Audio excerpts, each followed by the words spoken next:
I stood in the basement of my family home, staring at the wall that held 40 years of memories and one very important secret. My name is James Wilson. I'm 68 years old, and until last week, I shared this house with my only son, Michael. Now I was being told to leave by Amanda, his wife of just 8 months, who had already listed the property for sale. "Mr. Wilson, you have until Friday to clear out," she announced at the funeral reception, not even waiting for the other mourners to leave. "The new buyers want immediate possession." I ran my hand along the seemingly solid concrete wall, feeling for the slight imperfection that marked the safe's location. Michael and I had installed it together 5 years ago, spending weekends carefully cutting through the foundation and building the hidden compartment that would protect our family's legacy. "Dad, we need to document everything," he'd said, meticulously photographing each paper, each deed, each letter. "Make copies. Create backup plans." He was always thorough, my boy. Even then, he must have sensed something wasn't right with his new marriage. The night before the accident, Michael had called me down to the basement. "Remember the combination, Dad, 7-24-1982. Your wedding anniversary. If anything happens." I'd brushed off his concern. "Nothing's going to happen, son." 24 hours later, his car went off the bridge on his way home from work. The police called it an accident. The brake lines had failed. "Clean cut," they said. "Just one of those tragic things." The funeral was yesterday. Amanda hadn't cried. Instead, she spent the reception showing her lawyer documents Michael had supposedly signed the week before, leaving everything to her: the house, the business, even his personal effects. Everything except what was hidden behind this wall. I heard footsteps upstairs. Amanda's heels clicked on the hardwood floors I had installed when Michael was 10. He'd helped me lay each board, learning to measure twice, cut once. Now she was showing real estate agents around, pointing out how much potential the place had once they modernized it. "Mr. Wilson," her voice called down the stairs, "the agents need to see the basement." "Just organizing some old boxes," I called back, moving away from the wall. "Bit dusty down here." She sighed in annoyance. "Don't bother. We're having everything cleared out professionally. No one wants your old junk." The safe held more than junk. It contained evidence Michael had gathered for months: bank statements showing unusual transfers from his accounts, printed emails suggesting Amanda wasn't who she claimed to be, a USB drive with security footage from his office, and most importantly, his real will, properly notarized and witnessed, dated just 3 weeks ago. "I don't trust her, Dad," he confided after discovering the first suspicious transfer. "She's not after love. She's after assets." I'd watched my son change over his short marriage. More withdrawn, working late, installing security cameras at his office. He'd started moving money into separate accounts, documenting everything, building a case. The real estate agent's voice drifted down. The basement could be finished beautifully. Add another 1,000 square feet of living space. "Perfect," Amanda replied. "The old man's stuff can go straight to the dump. Start fresh." I closed my eyes, remembering Michael at 12, building his first workbench in this very spot. At 16, fixing up his first car. At 30, installing the safe with hands as steady as mine had ever been. "Friday, Mr. Wilson," Amanda called down. "The dumpster arrives Friday." I heard them move back upstairs, discussing renovations and property values. They had no idea that tomorrow morning, Michael's real lawyer, Harrison James, would be here with the police and a court order to open the safe. The evidence wasn't just about the money. Michael had uncovered Amanda's previous identities, her pattern of marrying wealthy men who suffered convenient accidents. 3 times before, different names, different cities, always the same outcome. "She's careful, Dad," Michael had said. "Professional." But she slipped up this time. Got greedy too fast. The documentation's all here. but we have to be smart about how we use it. I moved some boxes, making it look like I was actually packing. Through the small basement window, I could see Amanda in the backyard, pointing out landscaping changes to the agent. The garden Michael and I had tended every spring would be ripped out. The treehouse we built together torn down. My phone buzzed. A text from Harrison. Everything's ready for tomorrow. Court order signed. Police briefed. Don't let her know. I texted back a simple, understood. The day Michael married Amanda, something had felt off. She'd appeared in his life suddenly, a client at his investment firm. Whirlwind romance, quick marriage. No family at the wedding, no old friends. Background too perfect, too polished. He'd started investigating a week after the honeymoon when he noticed discrepancies in her story. The college she claimed to have attended had no record of her. The references she'd provided for her business led nowhere. She's good with computers, Dad, he'd said. Knows how to create just enough of an online presence to seem real. But dig deeper, and it all falls apart. The safe contained proof of her true identity. Her real name was Elizabeth Morgan, wanted in 2 states for fraud and suspected in the deaths of her previous husbands. Michael had hired a private investigator and gathered evidence methodically. If anything happens to me, he'd insisted, take everything to Harrison. He knows what to do. I heard the front door close, Amanda's voice fading as she walked the agents to their car. Tomorrow couldn't come fast enough, but I had to stay calm, play the grieving father being pushed out of his home.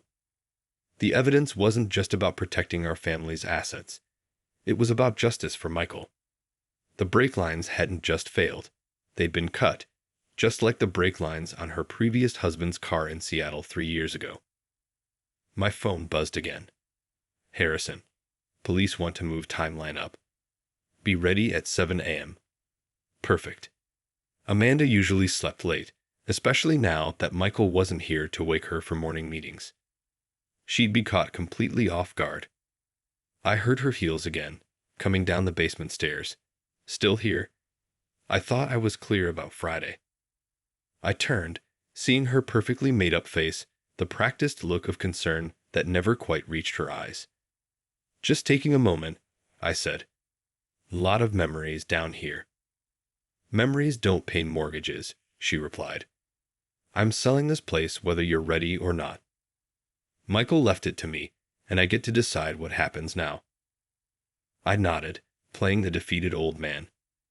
You're right, of course. Michael's choice. Something flickered in her eyes, triumph, maybe, or contempt. Exactly. His choice. The new will makes that very clear. Everything goes to his loving wife. Everything he left you, I agreed carefully. Exactly as it should be. She turned to go back upstairs, then paused.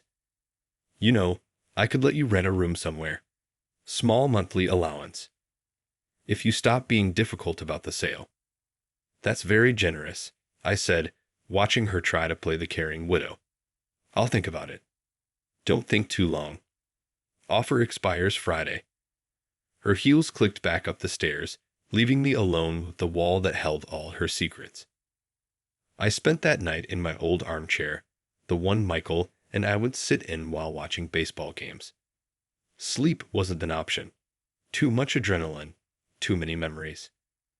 At 6:30 a.m., I heard Harrison's car pull up. Right on time. Amanda was still asleep upstairs, probably dreaming of the millions she thought she'd inherited. The doorbell rang at precisely 7 a.m. I opened it to find Harrison, 2 police detectives, and a crime scene technician. Mr. Wilson, Detective Sanders said quietly. Ready? I led them to the basement, moving directly to the hidden safe. The wall panel slid aside smoothly, revealing the steel door with its digital keypad. 7-24-1982. The combination Michael had made me memorize. Our last gift to each other. The safe opened with a soft click, revealing stacks of documents, the USB drive, and a sealed envelope marked to be opened in the event of my death. Michael Wilson. Harrison began photographing everything while Detective Sanders read the letter. His eyebrows rose. This is comprehensive. Michael was thorough, I said. Always had been. Footsteps on the stairs. Amanda, drawn by the voices. What's going on? Who are these people? She froze on the bottom step, taking in the scene, the open safe, the police, her carefully constructed world beginning to crumble. Detective Sanders turned. Mrs. Wilson, or should I say Ms. Morgan? We have some questions about your previous marriages, and about brake lines. I watched the color drain from her face as she realized what the safe contained. All her secrets, all her careful plans, undone by a father and son who'd spent weekends building more than just memories. You can't prove anything, she said, but her voice lacked conviction. Harrison held up the USB drive. Actually, we can prove quite a bit, starting with the security footage of you in Michael's office the night before the accident. She turned to run up the stairs, but found another detective waiting at the top. The handcuffs clicked shut around her wrists as Detective Sanders read her rights. I sat in my old chair, watching them lead her away. The house would stay in the family now. Michael's reel will left everything to me, with instructions to create a foundation in his name to help other families affected by similar crimes. Your son was a smart man, Harrison said, sitting beside me. He knew something was wrong, and he protected what mattered most. I nodded, looking around the basement where we'd spent so many weekends. Building things, fixing things, preparing for a day I'd hoped would never come. He was my boy, I said simply. We took care of each other. The police spent hours documenting everything in the safe. 3 previous identities, 3 dead husbands, millions in stolen assets.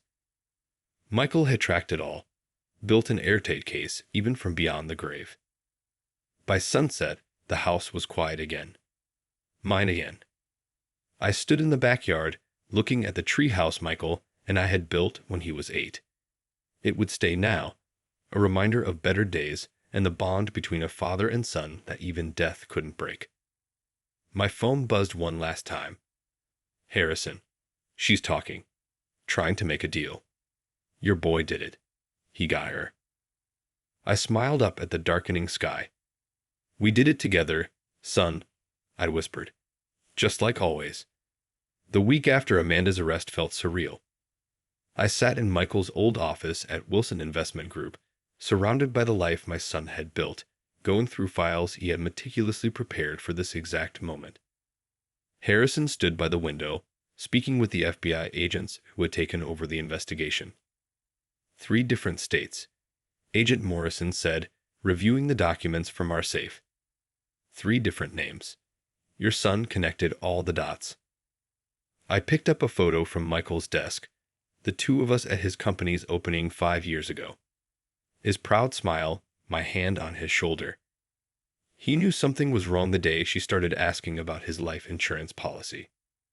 The investigation revealed a pattern that made my blood run cold. Amanda, or Elizabeth Morgan, her real name, had perfected her technique over a decade. She targeted successful businessmen, usually widowers or divorcees. She built a flawless backstory, then married quickly before anyone could dig too deep. The money transfers started small, Agent Morrison explained, spreading bank statements across the desk. 2,000 here, 5,000 there, testing his attention to detail. But Michael had noticed. My boy had always been sharp with numbers. He started documenting everything but told no one except me. Not even his closest friends knew he suspected his new wife was plotting his death. Sir, a young FBI technician called from Michael's computer. We found the hidden email account, the one he used to communicate with the private investigator. I moved to look at the screen, seeing months of correspondence. Michael had hired Thomas Drake, a former police detective, to track Amanda's past. Drake uncovered her previous identities. Sarah Collins in Seattle, Patricia Ward in Boston, Maria Torres in Miami. Different names, same deadly pattern. Mr. Wilson, Agent Morrison said gently, your son's evidence doesn't just solve his case. It gives closure to 3 other families who never knew what really happened to their loved ones. I nodded, thinking of other fathers who had lost their sons, other families torn apart by this woman's greed. Michael hadn't just protected our family's legacy. He had created a path to justice for others. Harrison joined us, holding more papers from the safe. The foundation paperwork is solid, he said.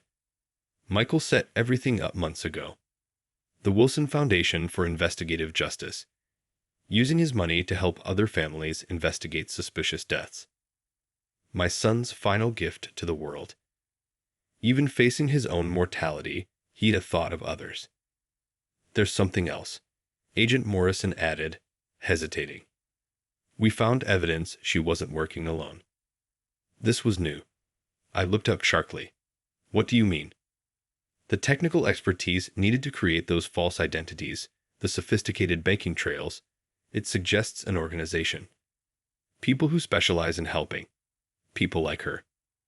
The thought made me sick. How many other families had been targeted? How many other sons and daughters lost to this network of predators? I walked to Michael's window, looking out at the city he loved.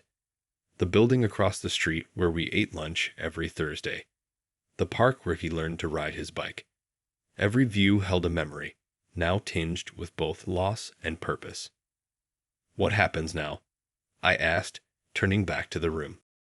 We're offering her a deal, Agent Morrison explained. Reduced sentences if she identifies her associates. She's considering it. Harrison snorted. She's not considering it out of remorse. She's running numbers, just like always. Calculating her best return on investment. He was right. I had seen it in her eyes that morning in the basement. No guilt, no shame, just irritation at being caught. The lives she had taken meant nothing to her. My phone buzzed. A message from Drake, the private investigator, found another one. Chicago, 2015. Different name, same MO. Family wants to meet. More victims. More families seeking answers. Michael's evidence was opening doors long thought sealed.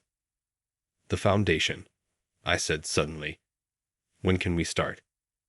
Harrison pulled out his tablet. Paperwork's ready. Michael left detailed instructions. The bulk of his estate goes to funding investigations for families who suspect foul play but can't afford private investigators. He thought of everything. Agent Morrison mused, admiration clear in his voice. That was Michael, I replied. Always planning ahead, always trying to help.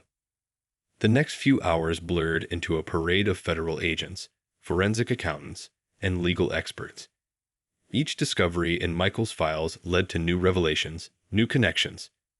He had built a case so solid that Amanda's attempts to claim innocence crumbled within days.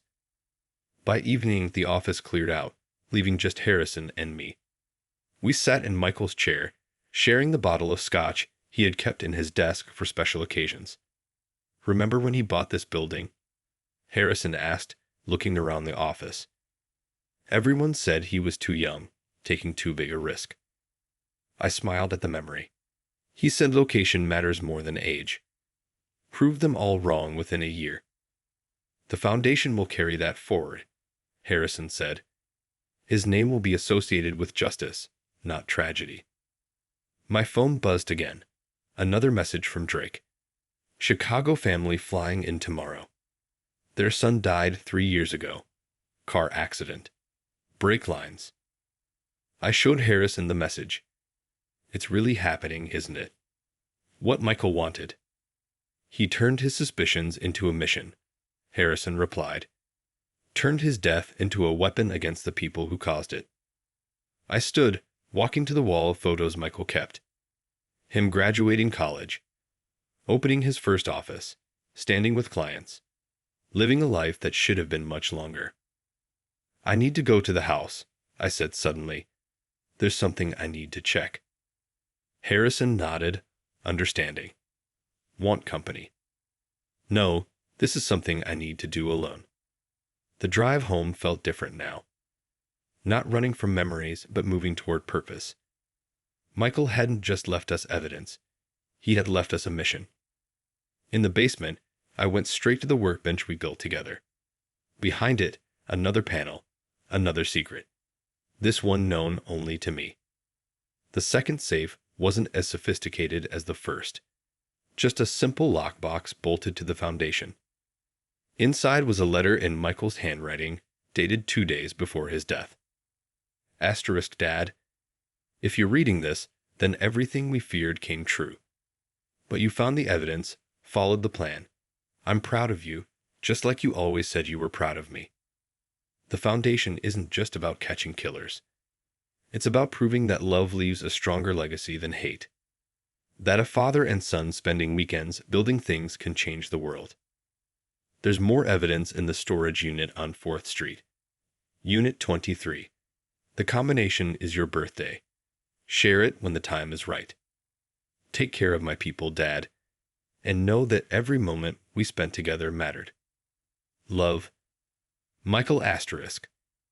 I sat on the basement floor, holding my son's last words, feeling the weight of his trust and the strength of his planning.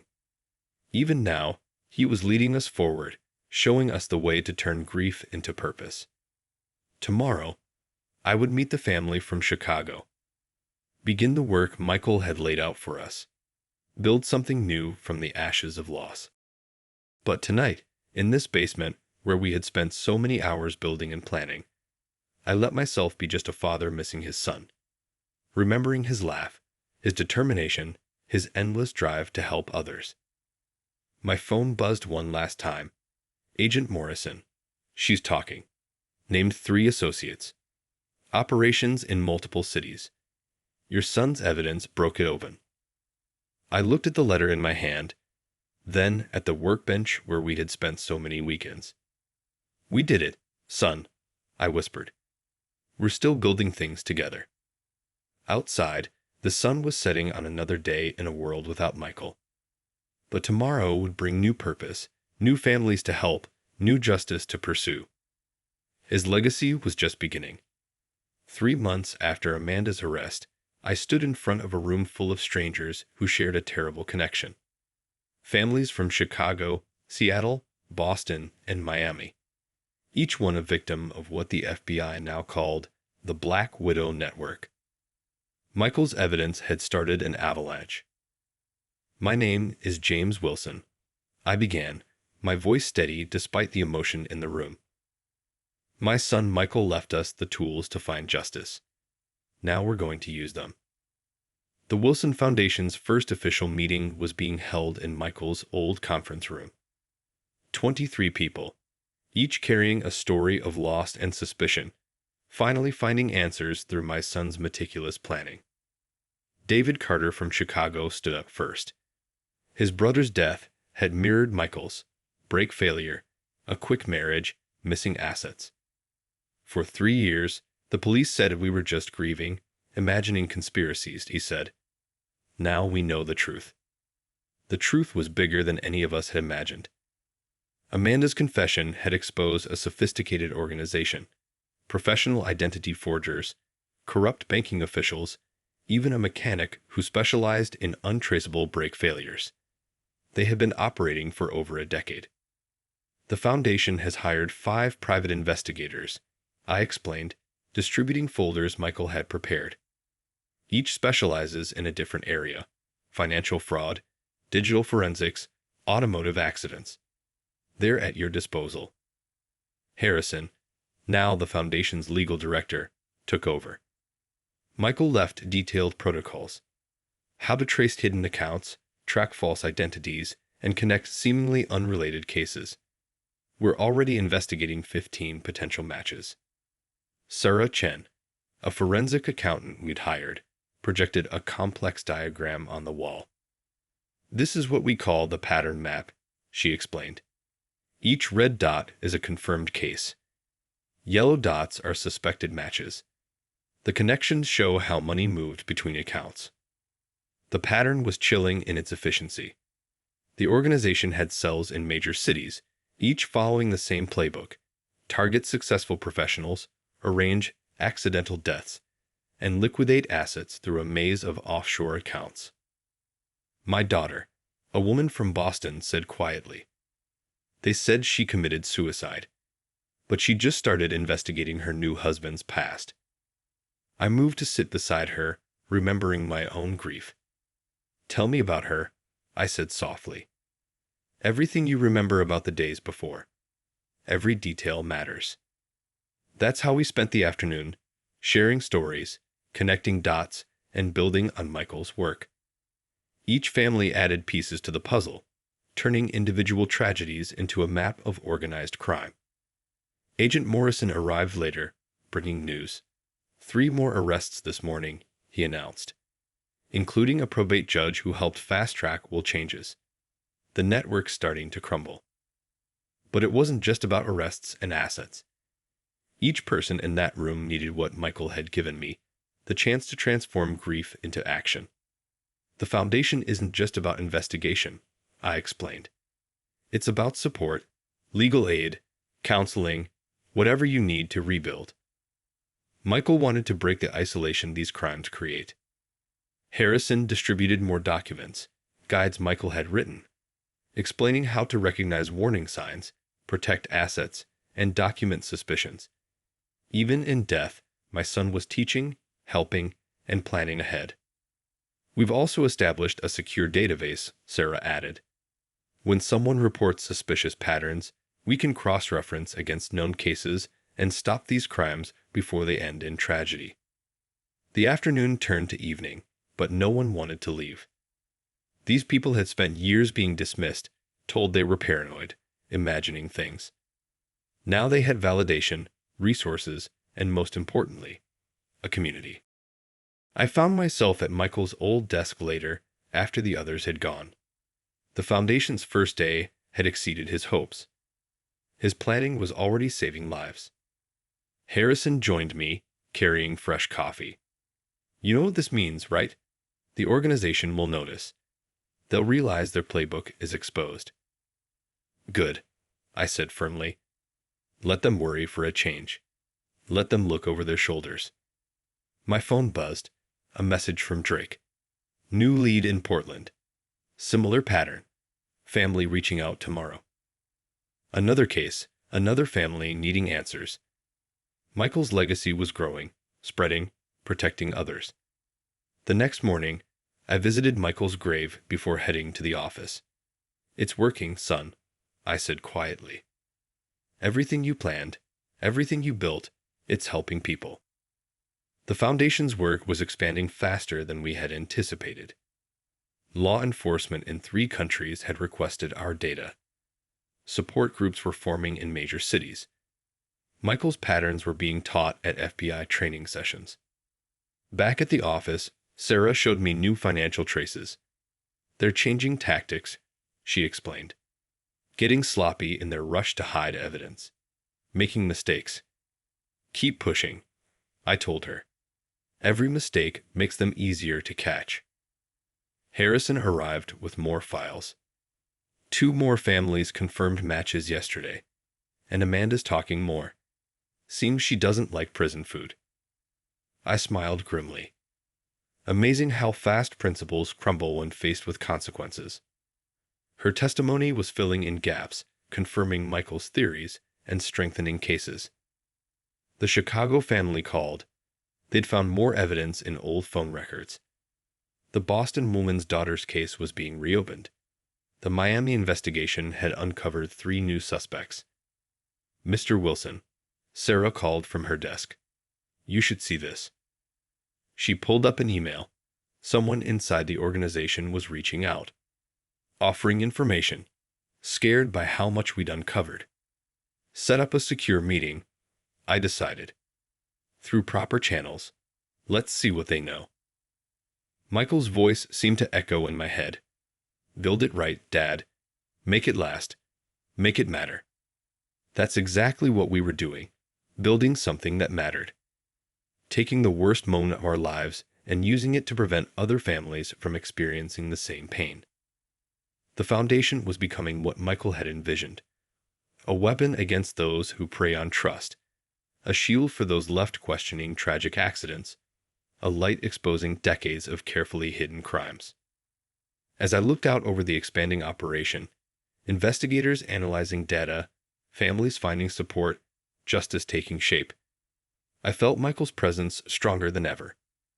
We were still building things together, still fixing what was broken, still making weekends in the basement matter. And somewhere, I knew, my boy was smiling. 1 year after Michael's death, I stood in our basement one last time. The house had served its purpose, launching a mission that grew beyond anything we could have imagined.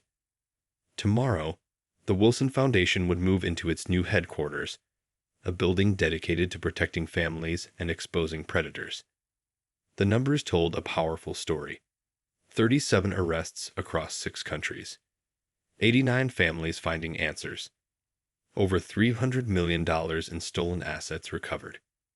But the real impact couldn't be measured in statistics. I ran my hand along the wall where the safe had been. We'd removed it last week, donating the house to become a shelter for survivors of financial fraud. Michael would have liked that, turning our family home into a sanctuary for others. My phone buzzed with a message from Agent Morrison. Amanda's final sentence confirmed. 25 years. No parole. The network is finished. She had tried to bargain until the end, but Michael's evidence had left no room for deals. The organization she worked with had crumbled, its members turning on each other as more cases came to light. Harrison called next.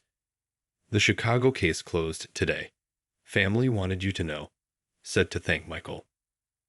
I smiled, remembering that first foundation meeting. Now we had offices in 12 cities, teams of investigators working around the clock, and a network of support that spanned continents. The workbench where Michael and I had spent so many weekends still stood in its corner. I'd leave it for the shelter. Maybe other fathers and sons would build things here, create their own memories. Dad, a voice called down the stairs. Jessica Carter, David's niece from Chicago, now the Foundation's outreach coordinator. The moving trucks are here. Be right up, I called back, taking a final look around. The Foundation had become more than a memorial to Michael. It was a living, growing force for justice. We developed software to flag suspicious marriage patterns, created emergency response teams for families who spotted warning signs, and built a community that turned victims into advocates. Upstairs, Jessica handed me a tablet. Latest statistics. 3 potential cases prevented this month. Warning systems worked. That was Michael's true legacy, not just solving crimes, but preventing them. Every person saved, every family protected, carried his spirit forward. The moving trucks were filling up with files, computers, and equipment. Our new building downtown would have state-of-the-art security, dedicated research labs, and space for families to meet safely. The Portland office opens next week, Jessica reminded me. They're expecting 50 families at the first meeting. I nodded, watching the last boxes being loaded. Michael's photo would hang in the new building's lobby, not as a reminder of loss, but as a symbol of transformation. Proof that love could turn grief into purpose. Harrison arrived as the trucks were leaving. Final paperwork for the house transfer. Shelter opens next month. I signed where indicated, officially ending our family's ownership of the property. But the memories would always be ours. The weekends spent building, planning, preparing for a future we never expected. You know, Harrison said quietly, Michael would be proud. Not just of catching them, but of how you've helped other families heal. He was right. The Foundation wasn't just about justice, it was about connection. Showing people they weren't alone, that their suspicions weren't paranoia, that someone would fight for them. My phone buzzed one last time. A message from Drake. Found another survivor. She got out in time. Your son's warning signs saved her life. I stood in the empty living room, remembering Michael growing up here. Playing with his toys, doing homework, becoming the man who would ultimately protect so many others. Ready? Jessica asked gently. I took a final look around. Ready. The Foundation's new chapter was beginning. Michael's legacy had grown beyond our basement safe, beyond our family's tragedy, into something that touched lives worldwide. As I locked the door for the last time, I whispered, "We did good, son. We built something that matters." Tomorrow, more families would find help. More predators would face justice. More lives would be saved. And somewhere, I knew, Michael was still working beside me, still building, still making every moment count.